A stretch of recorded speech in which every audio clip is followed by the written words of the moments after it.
We're here at the reception for the 25,000 Mile Love Story, about to see what people thought of the movie. So inspirational, obviously, but we want to hear from the guests. What we all saw is just an incredible feat of human capacity and human ability. It's amazing because it makes me to look at my problems in a lot easier way. Like if a human being can do that, then my problems don't really matter. The fact they had just the endurance and they kept going no matter what. They had so many challenges that faced them, and yet they just kept going and kept going. And they shared an experience that so many people dream of doing but don't venture out to try. And it just says, go for it no matter what.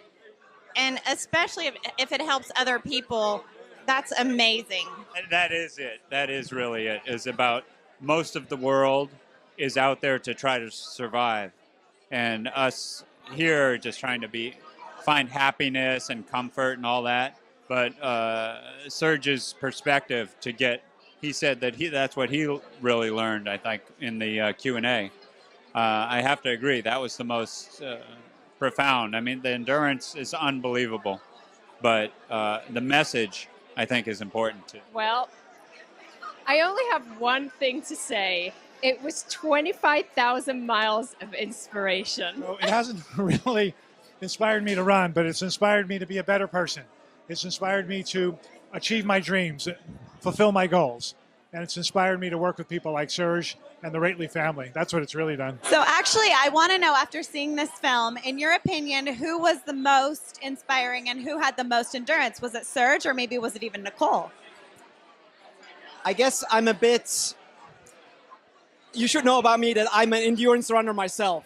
So I can imagine what it takes to get up every morning and run the equivalent of a marathon distance. That's an incredible accomplishment. And as a fellow Swiss, I have to say that I find it amazing that somebody from a small valley in a small country can have such a big dream and go for it just on his own, basically, with his wife, and make it happen. That's amazing. Now, as far as Nicole is concerned, I must say, what a spouse, what a partner. I mean, she stuck with him through everything. And even when she was affected by malaria, she didn't give up. So in the end, I guess I would say advantage goes to Serge, but Nicole is right behind him.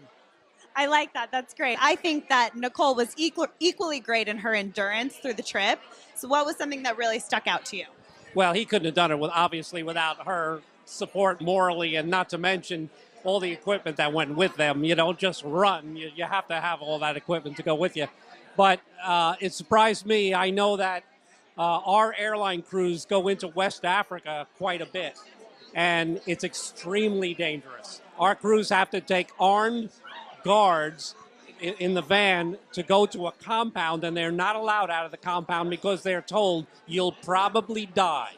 And I can't believe that he was able to go through there and survive. So you wrote, produced, and directed this film, and I think that in itself is inspiring, but obviously Serge's story is the endurance is inspiring, he himself is inspiring. What was something that really inspired you as you were making this film and as you saw the finished product today? That's a huge question. And oh, by the way, running around the world, that was easy. Making the movie was the hard part. I'm just going to tell you the truth, kids. But what was hard for me was I wasn't there for a single day of the shooting. That was all done by somebody else, Serge and his wife, and probably a few other people too.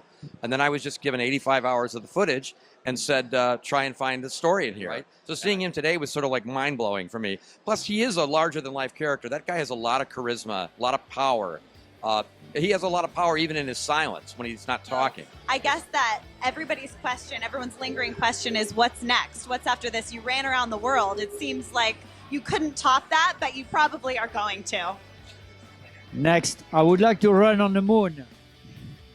No, to be serious, I need minimum 5 lives to live the half of my dreams and a 6th one to stay quiet.